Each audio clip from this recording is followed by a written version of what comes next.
Dabogong Mio itu arti sesungguhnya dari kata yang telah disepakati itu berarti dewa bumi. Jadi kita dulu menyembah dewa bumi dan di sini ada altarnya.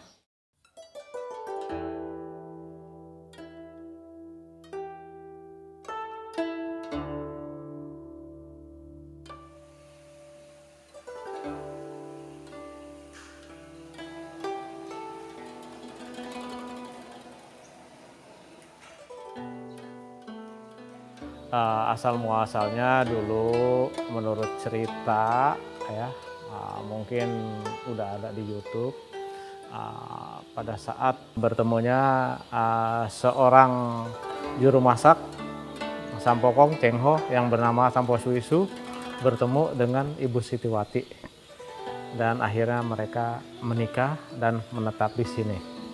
Nah, di situ kita sudah mulai ya ada persembahan-persembahan dewa bumi di situ ya.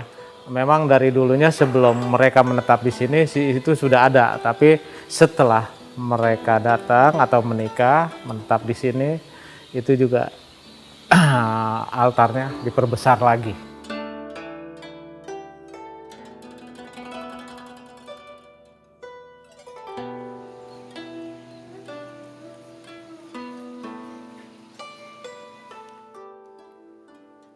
Sejarah kita berdirinya wihara ini sudah 597 tahun. Kita sejaman dengan Sampokong di Semarang. Iya, sama kita sejamannya karena dulu Sampokong juga pernah ya bersandar di pelabuhan Sunda Kelapa ya dulu. Tapi dia nggak pernah kemari, cuma anak buahnya tadi Sampo Suisu ya yang menetap di sini, juru masaknya. Dan di Semarang juga sama, beliau juga tidak bersandar ke sana, cuma pada saat di pelabuhan Semarang mereka mengutus juru mudinya. Dan akhirnya juru mudinya juga menikah dan menetap di sana juga.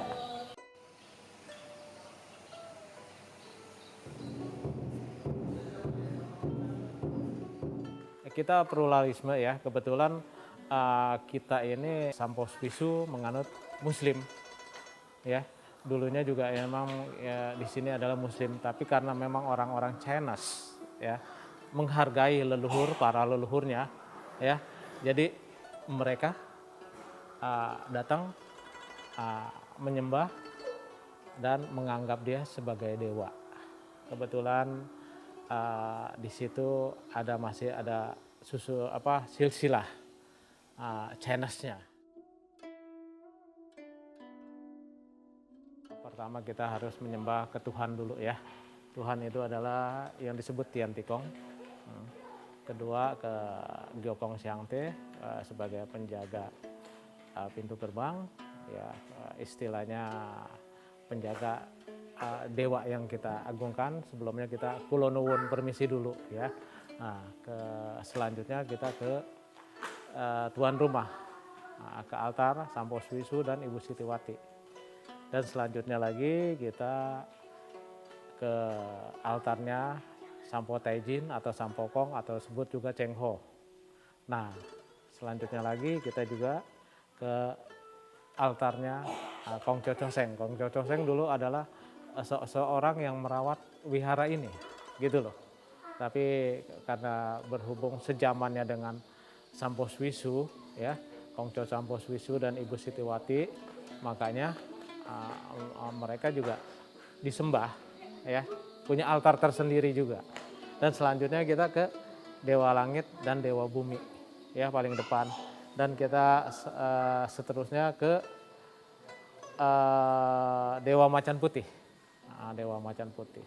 Nah, untuk yang baru adalah altar Buddha, terus kita ke Dewi Kuan Im, ke altarnya Kuan Kong, dan ke Siminpu, selanjutnya lagi ke belakang, ya, ke Mbah Said Areli Dato Kembang dan Ibu Neng.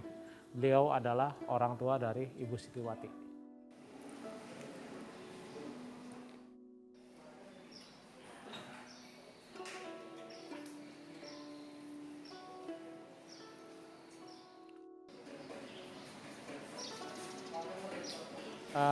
Macam-macam permintaan ada macam-macam ya.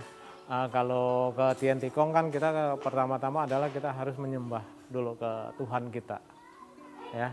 Tien adalah Tuhan, Kong besar. Jadi Tuhan yang maha besar. Kalau di Muslim Allahu Akbar ya. Dan di situ. Jadi masing-masing punya fungsinya. Yang tadi seperti saya sebut, Gyokong Siangte adalah penjaga pintu gerbang dewa yang akan menyampaikan kita kulon nuwun dulu ya, baru ke selanjutnya gitu loh. Dan untuk yang Siminfu juga ada di situ juga diartikan kita mau dewa empat muka. Jadi kita mau minta apa aja di situ ada tertulis ya, jodoh, rezeki, kesehatan, keselamatan, dan perjodohan juga ada.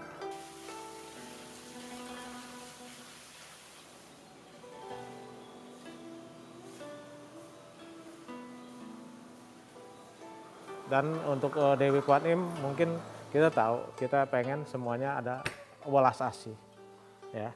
Nah kalau di Dewa Kwan Kong kita juga mau minta ada di situ Cesen, Dewa Rezeki. Jadi kita mau minta rezeki juga ada, segala macam juga bisa ya. Semuanya ada dewa-dewanya seperti Dewa Langit, Dewa Bumi ya. Kita juga harus mengeluarkan pajak di Dewa Bumi itu ya. Jadi kita sembahyang juga mengeluarkan sesuatu hal supaya kita nanti juga disampaikan ke Dewa Langit lagi, ke atas gitu loh. Jadi dia bisa menyampaikan ke Tuhan langsung.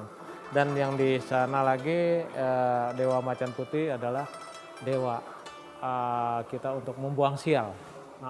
Jadi kita selama perjalanan setahun kita itu ya mengalami berbagai hal yang tidak baik di tubuh kita. Makanya kita harus sembahyang buang sial. Ya arti segala kesialan kita, penyakit ataupun apa kita buang.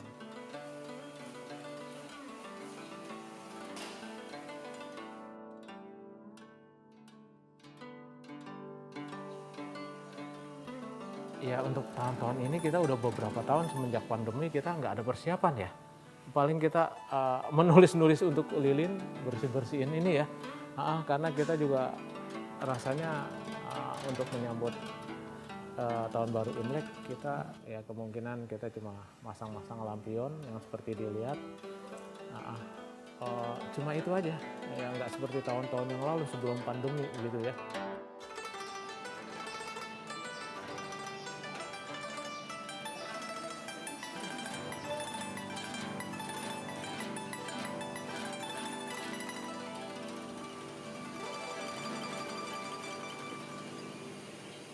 Momennya sih pada saat ulang tahun Ibu Sitiwati itu tiap bulan 4 Imlek ya.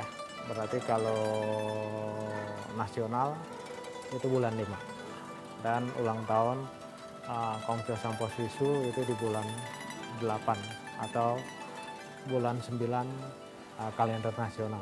Kita juga tiap-tiap tanggal 1 Imlek atau tanggal 15 Imlek itu agak sedikit ramai yang sembahyang. Begitu. Kalau kayak di masjid kita tiap-tiap hari Jumat yang ramai. Iya.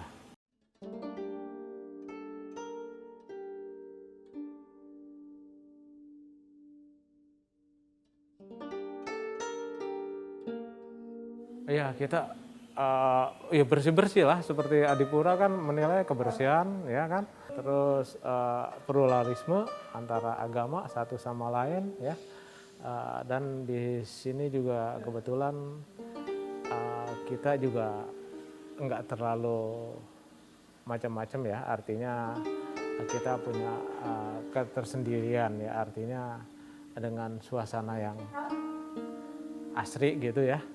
Jadi jauh dari kependudukan itu merupakan penilaian tersendiri dari Adipura.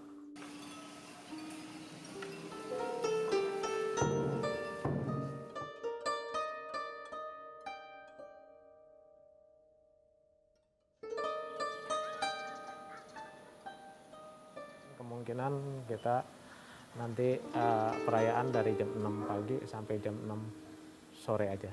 Biasanya kan kita sampai 36 jam kita terus gitu loh, nggak ada berhentinya gitu loh. Ya harapannya sih kita semua pandemi cepat berlalu ya, agar kita biasa lagi bisa bersilaturahmi antara tamu dan jamaahnya juga bisa bersembahyang dengan bebas gitu ya. Terus untuk negeri kita juga ya dijauhkan segala bencana-bencana gitu ya, terutama dalam segi ekonomi, ya lapangan pekerjaan juga ya bisa bangkit lagi gitu ya. Terus negara juga tidak ada satu sama lain saling berbenturan gitu loh. Itu yang saya harapkan untuk tahun macan emas ini.